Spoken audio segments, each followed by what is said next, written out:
O objetivo desta série é definir de modo preciso e fundado nos números naturais os conjuntos numéricos estudados de maneira ingênua no ensino médio. Dito de outro modo, nós queremos definir o conjunto dos números inteiros, o conjunto dos números racionais, dos reais e dos complexos, a partir dos números 0, 1, 2, 3 e assim por diante, e das operações de soma e produto dentre esses números.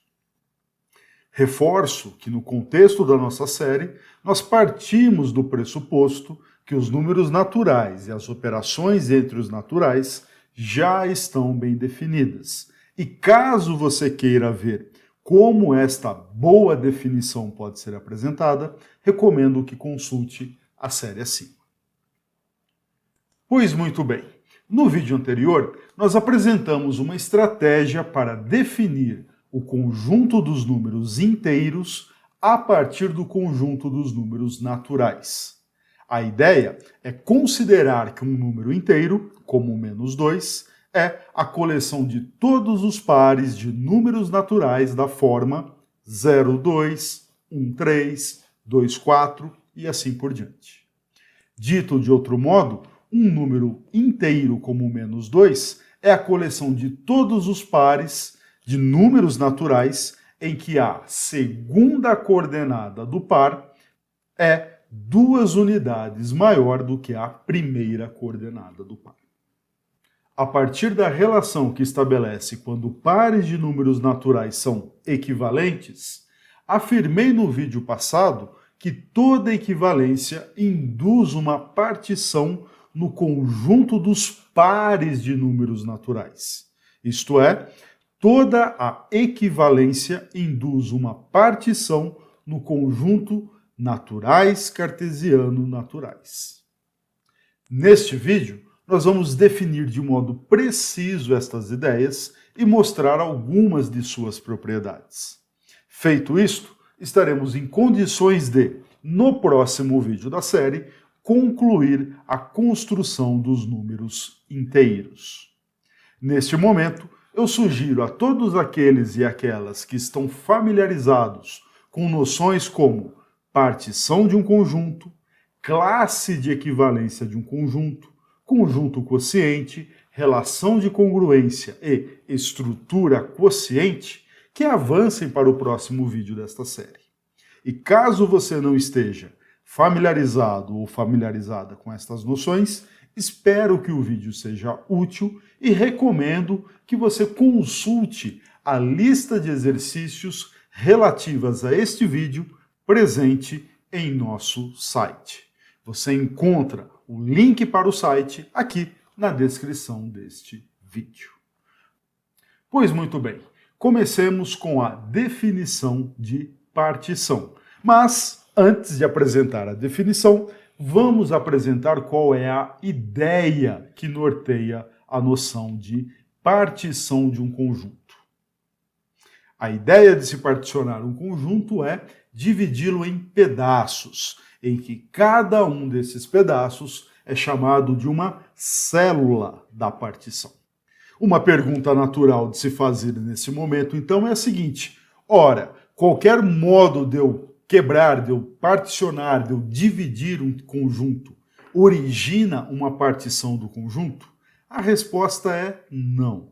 Para que nós tenhamos uma partição, nós esperamos que o particionamento, que a divisão do conjunto em células, seja tal que, primeiro, cada uma das células é um conjunto não vazio. Cada uma das células tem pelo menos um elemento. Segunda condição, que um mesmo elemento do conjunto A não esteja presente em duas células diferentes. E a terceira condição, que cada elemento do conjunto A esteja em alguma célula, de tal modo que quando nós unimos as células, nós recuperamos o conjunto A.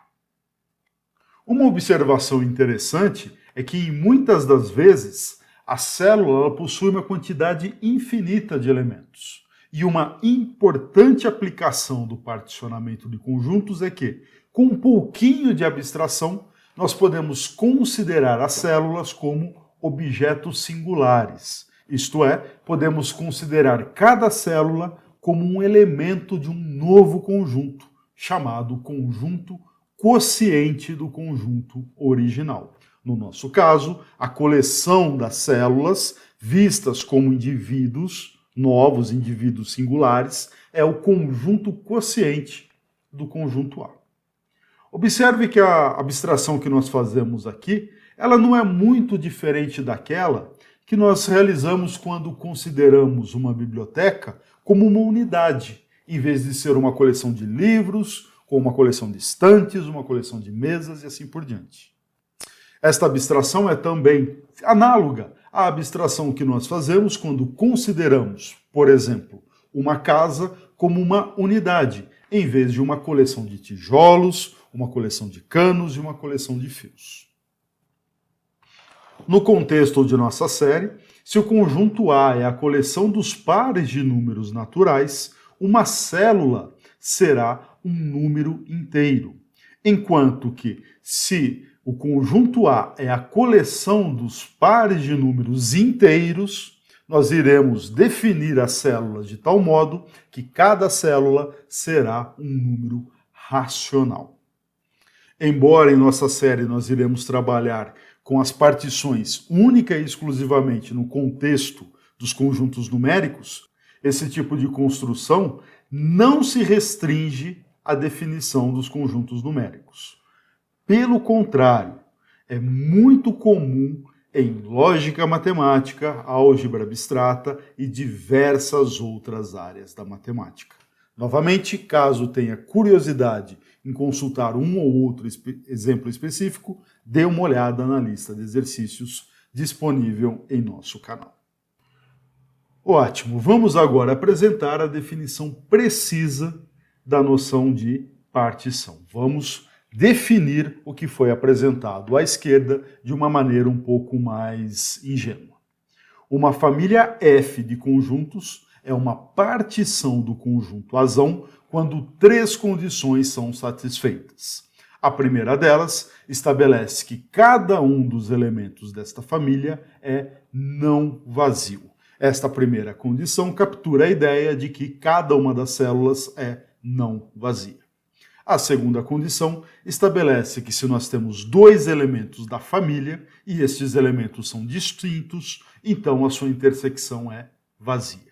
E, por fim, que se nós unirmos a família F, nós restauramos, nós recuperamos o conjunto A. Muito bem, para tentar fixar estas ideias, vamos considerar 2 exemplos bem simples em que o conjunto A, da definição de partição, é a coleção dos números naturais. Uma primeira partição é aquela em que a família é composta de apenas 2 conjuntos, x e y, em que x é a coleção dos números pares e y é a coleção dos números ímpares. Observe que no contexto da esquerda, isto significa dizer que há 2 células, a célula dos pares e a célula dos ímpares. De fato, nós temos que F1 é uma partição. Por quê? Ora, observe que tanto a coleção dos pares quanto a dos ímpares é não vazia e, portanto, a primeira condição foi satisfeita.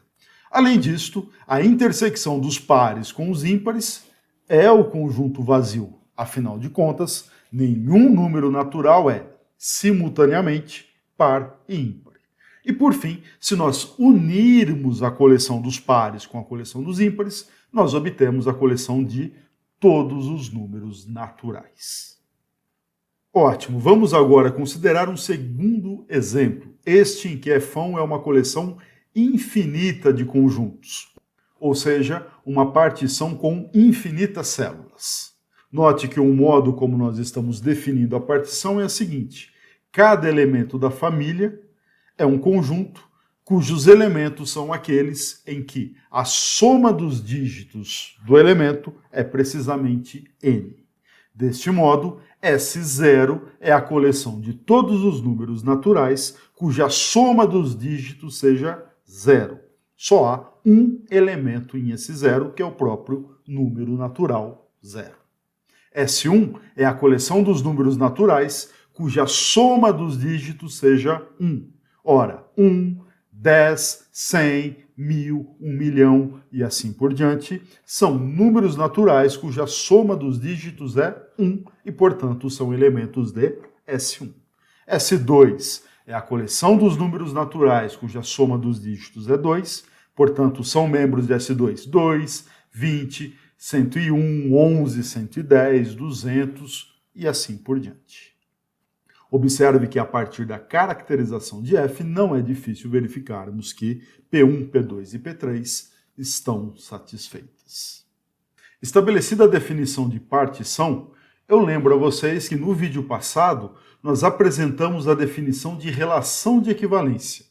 Está na hora de recapitularmos essa definição e estabelecermos como a noção de equivalência se relaciona com a noção de partição. Comecemos recapitulando a definição. Seja azão um conjunto. Uma relação de equivalência em azão é uma relação til, tal que, para todo x, y e z pertencentes a azão, 3 condições são satisfeitas. A primeira é a reflexividade sobre til, ou seja, para todo x em azão, x se relaciona por til com x. A segunda é a simetria. Se x se relaciona com y, então y se relaciona com x. E a terceira é a transitividade. Se x se relaciona com y e y se relaciona com z, então x se relaciona com z. Satisfeitas essas 3 condições, nós dizemos que til é uma relação de equivalência e que x, til, y significa que x é equivalente a y. Para fixar as ideias, vamos considerar um exemplo de uma relação de equivalência num conjunto azão, que é o próprio conjunto dos números naturais. Nós diremos que x é equivalente a y, se e somente se, sx é igual a sy.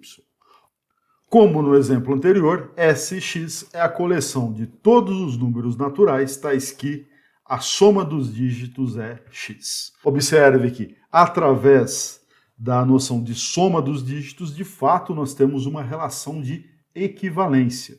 Por quê? Ora, é claro que a soma dos dígitos de x é igual à soma dos dígitos de x. Portanto, x se relaciona com x.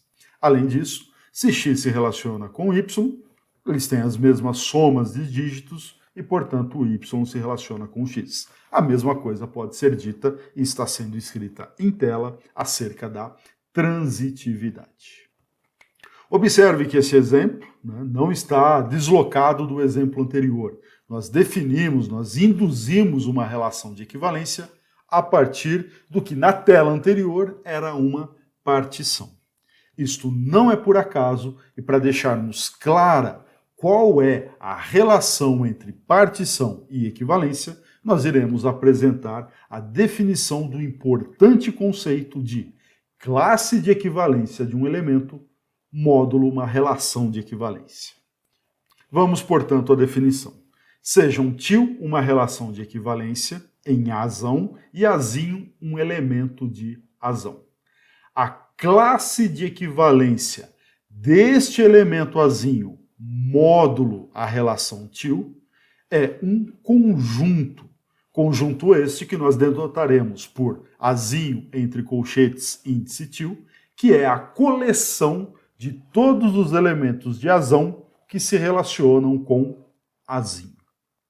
Deste modo, a classe de equivalência do elemento azinho é claramente um subconjunto de azão. E nós denotamos a coleção de todas as classes de equivalência de azão por azão barra til. Para tentar fixar a ideia por trás dessa definição, vamos considerar um exemplo. O exemplo é baseado no que está à esquerda, em que azão é a coleção dos números naturais e a relação de equivalência é dada pela soma dos dígitos dos números. Deste modo, a classe de equivalência de zero é a coleção de todos os números naturais, tais que x se relaciona com zero. Deste modo, a classe de equivalência do zero é o conjunto unitário formado única e exclusivamente pelo número zero. Um exemplo um pouquinho menos trivial, uma classe de equivalência um pouquinho mais rica. Vamos olhar para a classe de equivalência do 2. Ora, por definição, ela é a coleção de todos os números naturais que se relacionam com 2. Se relacionar com 2 é ter soma dos dígitos 2. Podemos, portanto, verificar que a classe de equivalência do 2 é a coleção formada por 2, 11, 20, 101, 110 e assim por diante. Agora, olha que interessante. Considere um elemento que está na classe de equivalência do 2, por exemplo, o 11. Quem é a classe de equivalência do 11? Por definição, é a coleção de todos os números naturais que se relacionam com 11. Mas se relacionar com 11 é ter a soma dos seus dígitos igual à soma dos dígitos de 11. Ou seja, é ter a soma dos dígitos 2. E, portanto, a classe de equivalência do 2 é igual à classe de equivalência do 11. O nosso próximo resultado mostra para a gente que isto não é coincidência. E para isso nós temos o seguinte lema. Sejam Azinho e Bzinho dois elementos de azão e til uma relação de equivalência em azão. Primeiro, se dois elementos se relacionam, então as suas classes de equivalência são iguais. E segundo, se dois elementos não se relacionam, então não há elemento comum nas suas classes de equivalência. Ou seja, a intersecção das classes de equivalência é vazia. Esse lema não é difícil de ser demonstrado. Para demonstrá-lo, precisamos apenas das definições envolvidas, mas eu não irei fazê-lo nesse vídeo. A demonstração desse lema irá aparecer num vídeo auxiliar que será linkado nesta tela. O que nós faremos agora é, sim, enunciar e demonstrar um teorema bastante importante para tudo que irá se seguir em nossa série. O teorema é o seguinte: o conjunto das classes de equivalência é uma partição de A. Ou seja, se nós coletamos todas as classes de equivalência de um certo conjunto, nós temos uma partição deste conjunto.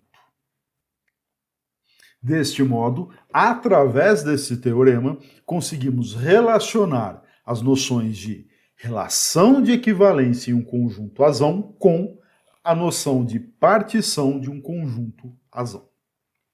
Ora, como que nós demonstramos um resultado como este? Como que nós construímos um argumento em favor deste enunciado? Comecemos observando o seguinte: uma partição é uma família de conjuntos. Ora, este é o caso. A coleção de todas as classes de equivalência é uma coleção de conjuntos que estão contidos em azão. Então, mais do que uma família de conjuntos, nós temos uma família de subconjuntos de azão. Precisamos agora, então, verificar apenas as três condições definidoras de partição. A primeira delas estabelecia que todo elemento da família deve ser não vazio. Trazendo para o contexto em que nós estamos, no lugar de X nós temos a classe de equivalência de um elemento de azão, e no lugar de F nós temos o conjunto azão barra til. Ora, como que nós podemos então argumentar? Observe que para todo azinho em azão, azinho se relaciona com azinho, porque a relação til é uma relação reflexiva. Deste modo, para todo azinho em azão, azinho pertence à classe de equivalência de azinho módulo til. Consequentemente, para todo azinho em azão, a classe de equivalência de azinho não é vazia, porque possui, em particular, o próprio azinho. Ótimo, isto permite a gente afirmar que a condição 1 foi verificada. Vamos verificar agora a condição 2. Colocando a condição 2, ou melhor dizendo, colocando o antecedente da implicação na nossa anotação, nós temos que a classe de equivalência de Azinho é um elemento de Azão barra tio, o mesmo para a classe de equivalência de Bzinho, e também, como hipótese no antecedente, que a classe de equivalência do Azinho é diferente da classe de equivalência do Bzinho. Dito isto, pelo lema nós temos o resultado que queremos. Afinal de contas, se as classes de equivalência são diferentes, por A, os elementos não se relacionam, e por B, uma vez que eles não se relacionam, a intersecção das classes de equivalência é vazia. Resta agora verificarmos apenas a condição 3. Verificarmos que a união da família, ou seja, a união de A barra tio, é o próprio conjunto Azão. Para isto, vamos verificar que primeiro o da esquerda está contido no da direita e depois que o da direita está contido no da esquerda. Para verificarmos que a união de A barra tio está contida em A, nós tomamos um elemento qualquer, x, pertencente a esse conjunto. Se x pertence à união de A barra tio, então ele pertence a alguma classe de equivalência de algum membro de Azão. Por quê? Pela definição do conjunto A barra tio. Se este é o caso, então x pertence a alguma classe de equivalência. X pertencendo a alguma classe de equivalência, ele pertence à coleção dos z's em A, tal que z se relaciona com Azinho, mas este último conjunto é um subconjunto de Azão, e, portanto, x pertence a Azão, o que conclui a primeira relação de estar contido. Para a segunda, tomamos um elemento qualquer de Azão. Isto significa, então, que x pertence a Azão e x pertence à classe de equivalência de x, como verificamos na tela anterior.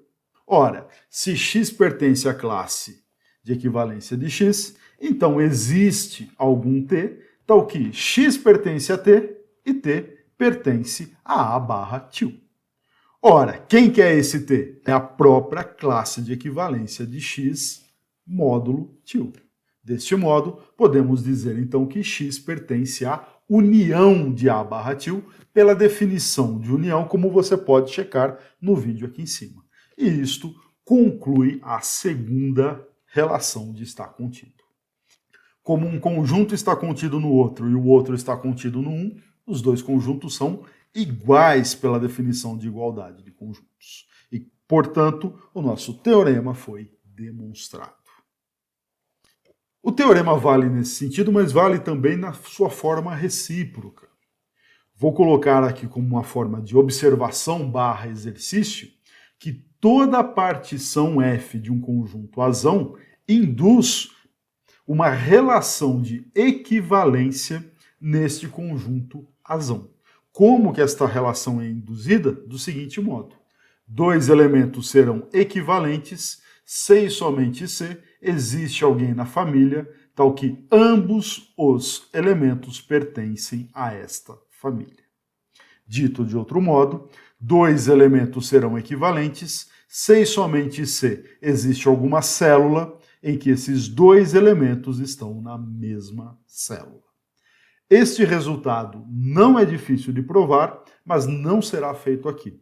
Eu deixo ele como exercício, lembrando que ele será demonstrado juntamente com um lema num vídeo auxiliar. Ótimo, estamos em condições agora de dar mais um passo e falarmos da importantíssima relação de congruência. E para falar da congruência, eu vou considerar uma operação de um conjunto A no conjunto A, por exemplo, a operação F. Note que dado um conjunto A, como colocado ali à esquerda, com 4 elementos, há muitas maneiras de nós definirmos uma operação. Uma operação bijetiva, por exemplo, representada através de setas, é esta que eu coloquei na tela. Agora observe o seguinte, uma vez que nós temos a operação, nós podemos olhar para uma dada relação de equivalência til nesse conjunto azão. Esta relação pode ser qualquer. Inclusive, um exercício interessante é, dado um conjunto com 4 elementos, quantas classes de equivalência diferentes existem, ou, o que é sinônimo pelo teorema anterior, quantas partições distintas nós podemos fazer, nós podemos ter deste conjunto azão. Observe que se eu fixar uma relação de equivalência qualquer, como esta que está dividindo o conjunto, digamos assim, em 2, nós temos o seguinte comportamento para a função quando comparada com as classes de equivalência, quando comparada com as partições. Elementos que estão numa mesma classe de equivalência são levados por f em classes de equivalência distintas. Em particular, observe os 2 elementos à esquerda acima. Eles são levados por f em 2 classes de equivalência distintas. São levados em 2 partições distintas. Tem algum problema com isso? Nenhum. Para as noções que nós discutimos até agora, de função, relação de equivalência, partição, classe de equivalência, isso não tem problema nenhum. Mas há muitos contextos em que nós queremos que, quando é introduzida uma partição, que funções se comportem bem com relação a estas partições, no sentido de elementos que estão numa mesma partição são levados pela função na mesma partição. Uma maneira de impor esse bom comportamento, digamos assim, das classes com relação às funções é considerar não relação de equivalência, mas sim relações de congruência. Uma relação ela é de congruência quando ela estabelece uma partição de um conjunto de tal modo que imagem de elementos de uma mesma partição estarão na mesma partição. Ok? Esta é a noção de congruência. E para o caso acima, observe que esta nova partição que eu introduzi, agora dividido em 3, faz com que cada elemento da mesma partição tenha como imagem elementos que estão numa mesma partição. Deixe-me agora tentar colocar estas coisas em termos precisos, porque o desenho da esquerda ele é muito simples e pode acabar induzindo alguns equívocos. Vamos então definir relação de congruência. Uma relação de equivalência til em A é uma relação de congruência quando, para toda função enária f e para toda relação enária R1, se você tem que x1 é equivalente a y1, x2 é equivalente a y2, até xn equivalente a yn, então f de x1, xn é equivalente a f de y1, yn. E a relação ocorre para x1, xn, se e somente se ela é válida para y1, yn.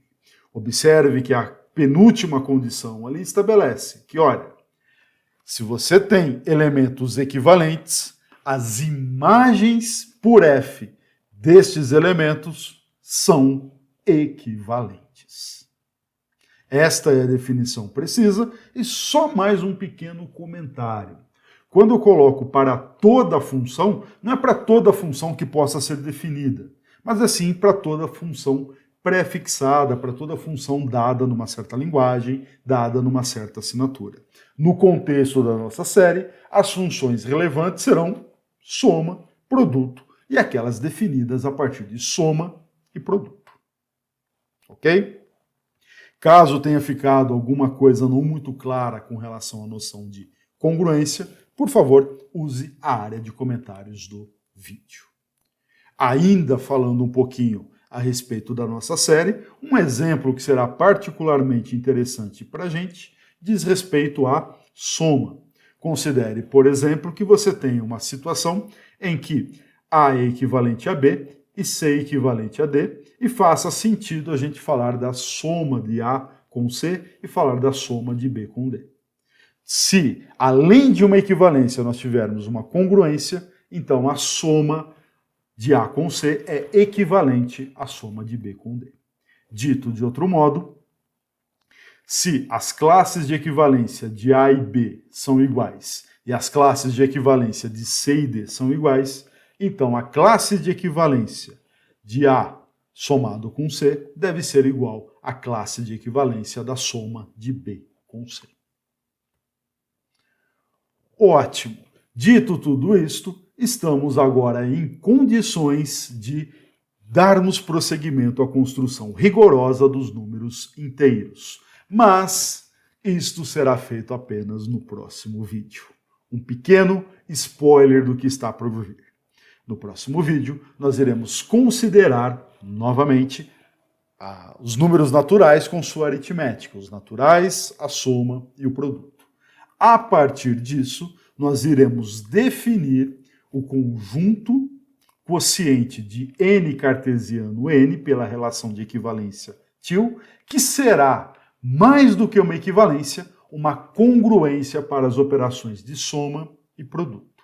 Se considerarmos o que está escrito em amarelo como uma estrutura, a de baixo é chamada de estrutura quociente da estrutura de cima. E nós verificaremos também no próximo vídeo que a estrutura quociente tem todas as propriedades esperadas dos números inteiros com soma e produto, segundo a nossa concepção ingênua vista lá no ensino médio.